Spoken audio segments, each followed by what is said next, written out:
Hello everyone, welcome to Internet Learning. Hope you all are doing well. So today we are going to discuss the topic non-conventional sources of energy. So अभी last section में हमने conventional sources of energy को discuss किया था, जिसमें कि हमने अलग अलग तरीके के कन्वेंशनल सोर्सेज जैसे कोल, पेट्रोलियम, इलेक्ट्रिसिटी, इन सारी चीज़ों को डिस्कस किया था। तो वो ऐसे सोर्सेज ऑफ एनर्जी थे जो कि काफ़ी पुराने टाइम से यूज़ होते आ रहे हैं। अब हम इस सेक्शन में ऐसे एनर्जी सोर्सेज के बारे में बात करेंगे जो कि अभी रिसेंटली कंज्यूम करना शुरू किया है, हमने उन्हें रिसेंटली यूज करना शुरू किया है। So the growing consumption of energy has resulted in the country becoming increasingly dependent on fossil fuel such as coal, oil and gas. तो जैसे जैसे हमारी कंट्री डेवलप कर रही है, वैसे वैसे हमारी जो जरूरत है एनर्जी की वो बढ़ती जा रही है। हमने लास्ट वीडियो में भी पढ़ा था कि इलेक्ट्रिसिटी जो है वो एक तरीके से इंडेक्स बन चुका है डेवलपमेंट का। किसी देश में जितनी ज्यादा इलेक्ट्रिसिटी कंज्यूम होगी पर कैपिटा, जितनी ज्यादा इलेक्ट्रिसिटी होगी उतना ज्यादा उस देश को डेवलप्ड माना जाएगा। इसका मतलब कि कोई देश कितना डेवलप्ड है ये किससे पता चलेगा? उस देश में कितनी ज्यादा एनर्जी जो है यूज की जा रही है। ऐसा क्यों?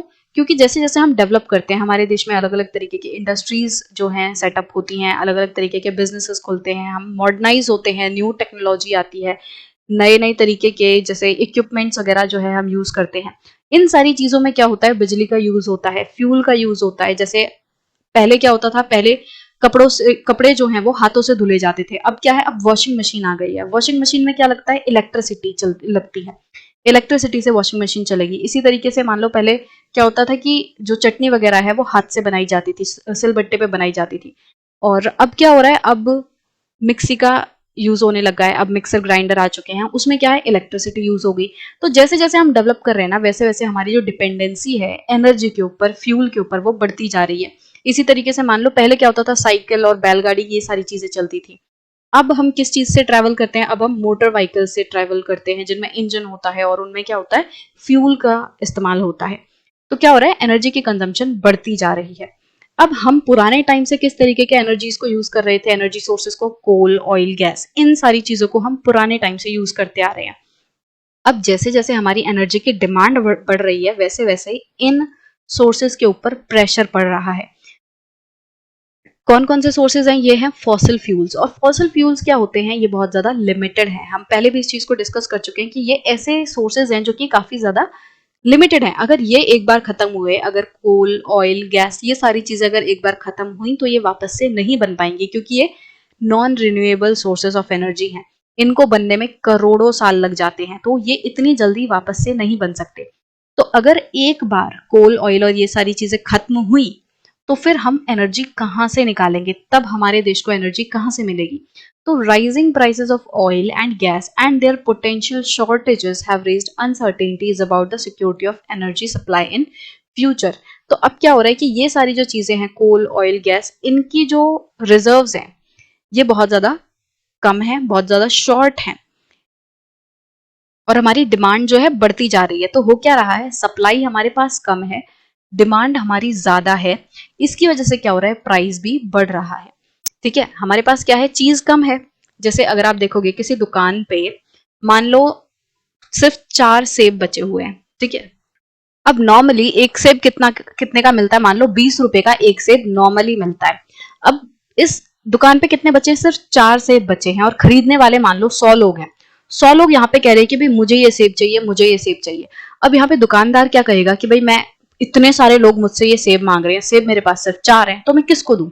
तो दुकानदार बोलेगा कि भाई जो मुझे इन सेबों का सबसे ज्यादा प्राइस देगा मैं उसको दूंगा। तो उसने, मान लो उसने कह दिया कि अब ये एक सेब मैं 20 रुपए का नहीं, बल्कि मैं एक एक सेब जो है वो मान लो 200 रुपए का बेचूंगा। ठीक है। अब इन 100 लोगों में से बहुत कम ऐसे लोग होंगे जो इस 200 रुपए को अफोर्ड कर पाएंगे, है ना। तो मुश्किल से मान लो 3 लोग आए या 4 लोग ही मिले, जिन 4 लोगों ने बोला कि चलो ठीक है हम 200 रुपए देंगे, और वो लोग एक एक सेब ले गए। मतलब कि 96 लोग ऐसे बच गए जो कि नहीं खरीद पाए। तो बेसिकली यहाँ पे क्या हुआ? यहाँ पे डिमांड बहुत ज्यादा थी। डिमांड थी यहाँ पे बहुत ज्यादा। डिमांड क्या है? ये 100 लोग डिमांड कर रहे हैं कि भाई मुझे ये सेब चाहिए। तो डिमांड बहुत ज्यादा है। जो रिसोर्स है अपने पास, जो सेब है, वो बहुत कम है। और इस वजह से क्या हुआ? इसका प्राइस बढ़ गया। 20 से कितना हो गया? 200। क्योंकि हर एक को हम कम चीज नहीं दे सकते, तो इसीलिए कौन वो चीज दे सकता है, इस चीज को अब कौन ले सकता है जो ज्यादा प्राइस दे सके। तो किसी भी चीज का जो प्राइस है वो ऐसे बढ़ता है या घटता है, डिमांड एंड सप्लाई ऐसे काम करती है। तो एक बहुत छोटा सा एग्जांपल मैंने आपको देने की कोशिश की जिससे कि आप थोड़ा रिलेट कर सको कि रियल वर्ल्ड में किस तरीके से डिमांड एंड सप्लाई काम कर रहे हैं। क्योंकि यहाँ पे लिखा है भाई प्राइस बढ़ गया, तो आप लोग बहुत सारे लोग कंफ्यूज होंगे कि भाई कैसे प्राइस बढ़ते हैं, क्यों बढ़ रहे हैं। तो ये छोटे से एग्जाम्पल से हो सकता है आपको समझ आए। तो यहाँ पे देखो, ये रिजर्व्स हैं, ये जो 4 सेब है ये हमारे क्या है, इन फॉसिल फ्यूल्स का रिजर्व है, ठीक है। और ये धीरे धीरे करके क्या हो रहे हैं, ये घटते जा रहे हैं, तो ये बहुत ही लिमिटेड है। हम नए फॉसिल फ्यूल कहीं से नहीं ला सकते। और इन फॉसिल फ्यूल्स को मांगने वाले, इनकी डिमांड करने वाले लोग बहुत सारे हैं। हम सब चाहते हैं कि भाई हमारे पास एनर्जी हो, हम सब चाहते हैं हमारे पास बिजली हो। बिजली किससे बन रही है, कोयले से बन रही है। हम सब चाहते हैं हमारे पास कार हो, कार किससे चल रही है, ऑयल से चल रही है। हम सब चाहते हैं हमारे घरों में एलपीजी गैस हो, सिलेंडर हो। वो कहां से आएगा, नेचुरल गैस से आएगा। तो मतलब हो क्या रहा है कि डिमांड बहुत ज्यादा है, और इस डिमांड के वजह से क्या हो रहा है कि इन चीजों के प्राइस बढ़ते जा रहे हैं। अब हर कोई तो इन बढ़ते हुए प्राइसेस को अफोर्ड नहीं कर सकता, ठीक है। इसके साथ साथ क्योंकि ये रिजर्व बहुत कम है, आने वाले टाइम में ये खत्म हो सकते हैं। हमें डर है कि भाई ये जो रिजर्व है हमारे फॉसिल फ्यूल के, ये खत्म ना हो जाए। अगर खत्म हो गए तो भाई हम क्या करेंगे, हम एनर्जी कहां से लाएंगे। तो इन सभी चीजों की वजह से क्या हो रहा है, हमारे ऊपर एक प्रेशर सा बनता जा रहा है। हमें जरूरत है नए तरीके की एनर्जी सोर्सेस को ढूंढना होगा हमें। तो यहाँ पे क्या बोला जा रहा है कि प्राइस जो है वो बढ़ते जा रहे हैं। Rising price of oil gas and their potential shortages have raised uncertainties about the security of energy supply in future. Price बढ़ता जा रहा है, क्यों बढ़ता जा रहा है मैंने आपको समझा दिया। इस प्राइस बढ़ने की वजह से क्या हो रहा है, हमें ये डर लग रहा है कि भाई आने वाले टाइम में हम हमारी एनर्जी सप्लाई कैसे पूरी करेंगे, हमारे देश को एनर्जी कैसे मिलेगी, which in turn has serious repercussions on growth of national economy। अगर आने वाले टाइम में हमें एनर्जी नहीं मिली तो हमारे देश की इकोनॉमी डूब जाएगी, क्योंकि हम पूरे तरीके से भाई एनर्जी पे डिपेंड कर रहे हैं। हमारे देश में बड़ी बड़ी फैक्ट्रीज हैं, इंडस्ट्रीज हैं, सारी चीजें किससे चल रही हैं, एनर्जी से चल रही है। सब कुछ एनर्जी पे डिपेंड कर रहा है। अगर एनर्जी नहीं होगी तो हमारे देश की जो इकोनॉमी है वो नीचे जाने लगेगी, डूबने लगेगी। तो ये एक टेंशन की बात है। Moreover, increasing use of fossil fuel also causes serious environmental problems। अब जैसे जैसे हम ज्यादा फॉसिल फ्यूल्स यूज करते हैं वैसे वैसे एनवायरनमेंट पे भी इसके काफी नेगेटिव इफेक्ट पड़ते हैं। एक नेगेटिव इफेक्ट तो हम पहले ही डिस्कस कर चुके हैं, हमने हजार्ड्स ऑफ माइनिंग डिस्कस किया था। तो ये सारे जो फॉसिल फ्यूल है ये कैसे निकलते हैं, माइनिंग से निकलते हैं। कोयला हमें निकालना है तो उसके लिए हमें क्या करना पड़ेगा, माइनिंग करनी पड़ेगी। और माइनिंग से क्या है, बहुत सारे एनवायरमेंटल नुकसान होते हैं। कैसे, जैसे हम माइनिंग करेंगे तो उससे जंगल जो है वो काटे जाते हैं, ठीक है। जंगल बर्बाद होते हैं, बहुत सारे जानवर जो हैं वो डिस्प्लेस हो जाते हैं, उनके घर उजड़ जाते हैं। जमीनें खोखली हो जाती हैं, क्योंकि क्या होता है कि जमीन के अंदर से निकाला जाता है। जैसे ये जमीन है, ठीक है, और यहाँ पे कोयले का रिजर्व है, तो यहाँ से क्या होगा, खोद खोद के कोयला निकाल लिया जाएगा और यहाँ पे ये जमीन ना खोखली हो जाएगी, ठीक है, बहुत ज्यादा नाजुक हो जाएगी ये जमीन। इसके ऊपर फिर कोई भी पेड़ पौधा या कोई भी चीज नहीं लगाई जा सकेगी। तो जमीन खराब हो रही है, सॉइल इरोजन हो रहा है, लैंड डिग्रेडेशन हो रहा है। इसके साथ साथ जब हम इन फॉसिल फ्यूल्स को जलाते हैं, कोयला हो गया, ऑयल, पेट्रोलियम, गैस, इन सारी चीजों को जब हम जलाते हैं ना, तो इनसे बहुत सारी हार्मफुल गैसेस निकलती हैं। बहुत सारी जो ग्रीन हाउस गैसेस हैं वो निकलती हैं, कार्बन डाइऑक्साइड, ये सारी चीजें निकलती हैं। और इसकी वजह से क्या होता है, हमारे एनवायरनमेंट को नुकसान होता है। ग्रीन हाउस गैसेस बढ़ेंगी तो ग्लोबल वार्मिंग बढ़ेगा, और ग्लोबल वार्मिंग अपने आप में ही एक बहुत बड़ा खतरा है हमारी अर्थ के लिए। तो बेसिकली क्या हो रहा है कि जितना ज्यादा हम यूज करेंगे फॉसिल फ्यूल्स का, उतनी ही एनवायरमेंटल प्रॉब्लम्स भी हमें देखने मिलने वाली हैं। और हमारी नेशनल इकोनॉमी को भी खतरा है कि अगर ये एक बार खत्म हो गए तो हम एनर्जी कहाँ से लाएंगे। Hence, there is a pressing need to use renewable energy sources like solar energy, wind, tide, biomass and energy from waste material। इन्हीं सभी खतरों की वजह से एनवायरमेंट को नुकसान है, हमारी नेशनल इकोनॉमी के लिए खतरा है कि भाई अगर एक बार खत्म हो गए तो हम क्या करेंगे। इन सभी चीजों की वजह से हमें क्या है, हमारे ऊपर एक प्रेशर है, हमारे ऊपर एक जरूरत आन पड़ी है कि हम नए सोर्सेस को ढूंढें, हम रिन्यूएबल जो एनर्जी सोर्सेस है उनका इस्तेमाल करें। रिन्यूएबल एनर्जी सोर्सेज मतलब कि भाई ये जो एनर्जी सोर्सेज है ना, ये खत्म नहीं होने वाले। जैसे कोयले की हम ऑलरेडी बात कर चुके हैं कि भाई कोयले को अगर हमने एक बार जलाया तो फिर वो खत्म, फिर वो राख बन जाएगा और उसको हम और कभी यूज नहीं कर सकते, उसको हम वापस नहीं ला सकते। तो कोल क्या है, एक नॉन रिन्यूएबल एनर्जी सोर्स है। वहीं अगर हम इन सारी चीजों की बात करें, solar energy, wind energy, tide energy, ये सारी चीजें ऐसी हैं, ये रिन्यूएबल हैं। एग्जाम्पल भाई सोलर एनर्जी, सोलर एनर्जी मतलब कि हम सूरज की जो किरणें हैं, जो धूप है, उसका इस्तेमाल करके हम बिजली बना रहे हैं।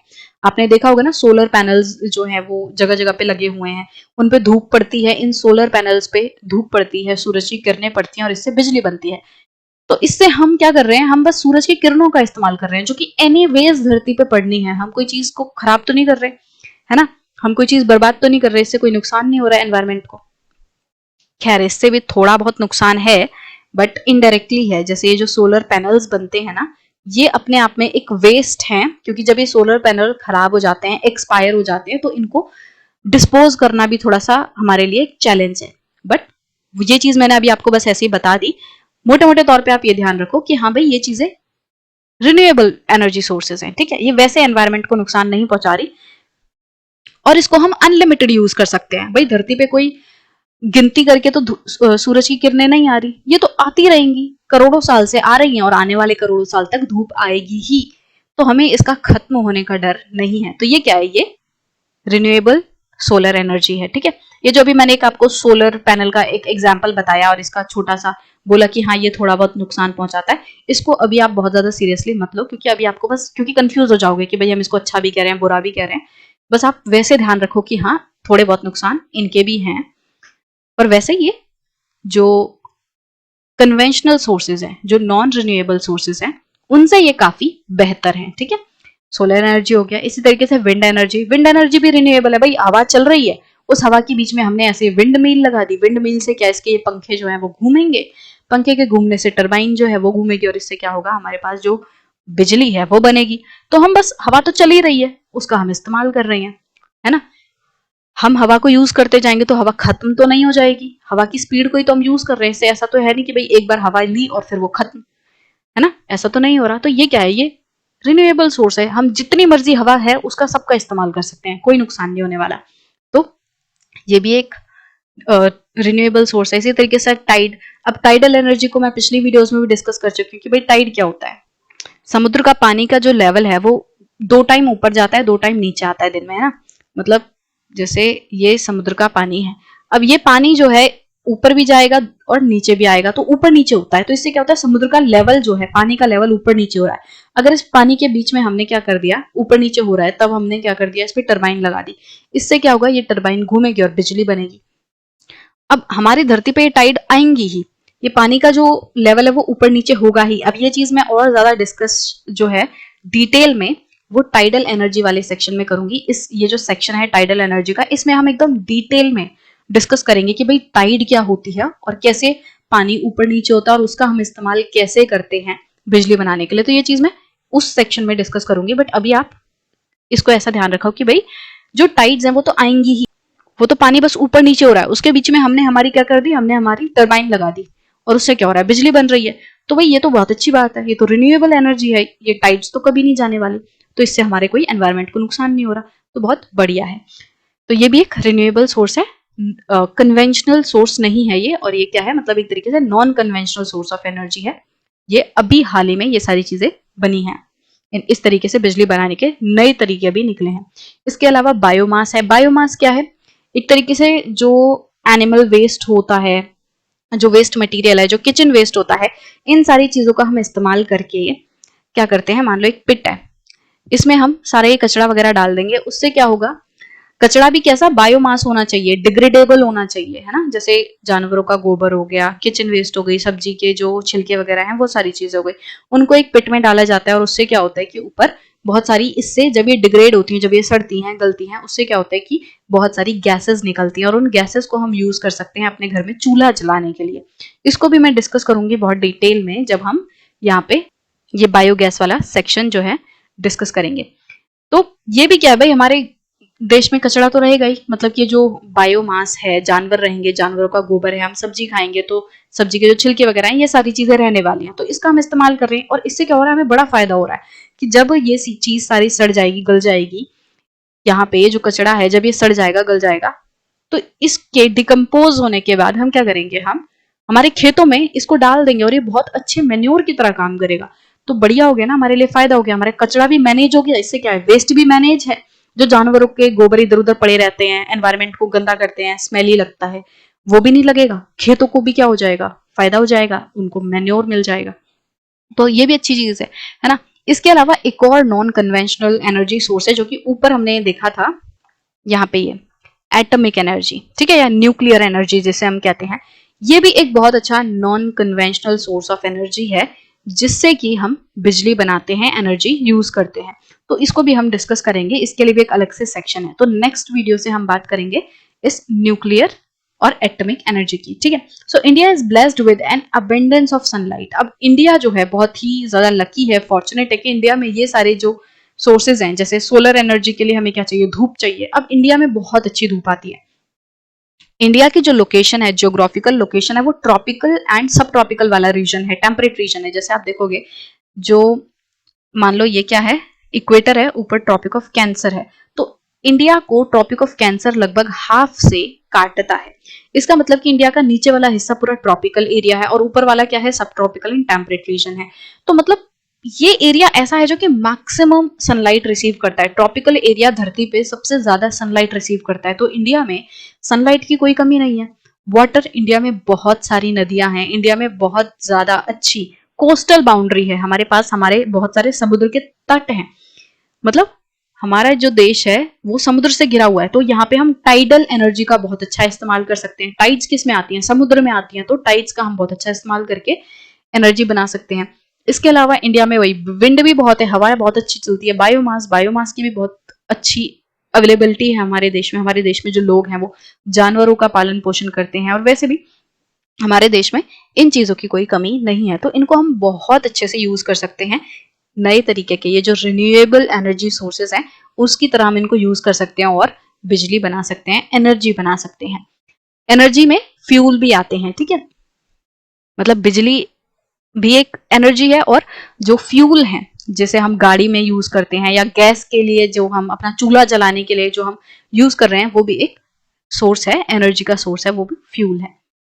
तो ये सारी चीजों को बनाने के लिए, एनर्जी को बनाने के लिए हम सनलाइट, वाटर, इन सभी चीजों का बहुत अच्छे से इस्तेमाल कर सकते हैं, और ये सारी चीजें हमारे देश में बहुत अच्छी मात्रा में अवेलेबल हैं। तो इंडिया का जो है लार्जेस्ट प्रोग्राम है for the development of these energy, renewable energy resources. तो हमारे देश में सबसे बड़ा प्रोग्राम चल रहा है इन एनर्जी रिसोर्सेज को बनाने के लिए और ज्यादा डेवलप करने के लिए, जो कि रिन्यूएबल है। हम जितना अच्छे से इनका इस्तेमाल कर पाएंगे, उतने ही आगे हम बढ़ेंगे, उतनी ही ज्यादा डेवलप हम हो पाएंगे। क्योंकि आने वाले टाइम में ना पूरे दुनिया भर में जो कन्वेंशनल सोर्सेज हैं वो काफी खतरे में होने वाले हैं। भाई दुनिया भर के कोल रिजर्व्स जो हैं वो खत्म हो रहे हैं, ऑयल रिजर्व खत्म हो रहे हैं, और ये सारी चीजें एनवायरनमेंट को नुकसान पहुंचा रही हैं। तो हम जितना ज्यादा बड़े लेवल पे रिन्यूएबल सोर्सेज को यूज कर पाएंगे, उतना ही हमारे लिए अच्छा होगा। तो आई होप कि आपको अच्छे से समझ आ गया होगा कि non conventional sources of energy क्या है और कौन कौन से main non conventional source of energy हैं, ठीक है। तो उनका मोटा मोटा ओवरव्यू मैंने अभी आपको दे दिया है कि कैसे हम इन चीजों का यूज करके बिजली बनाते हैं। बट इनके अलग से एक एक सेक्शन है, विंड पावर का हो गया, सोलर एनर्जी का हो गया, न्यूक्लियर एनर्जी का हो गया। इनको हम अलग से डिटेल में डिस्कस करेंगे और जानेंगे कि भाई ये किस तरीके से इनसे बिजली बनाते हैं और कहाँ कहाँ पे ये पाए जाते हैं, हमारे देश में कहाँ इनके रिजर्व्स हमें मिलते हैं। तो ये सारी चीजें हम डिस्कस करेंगे।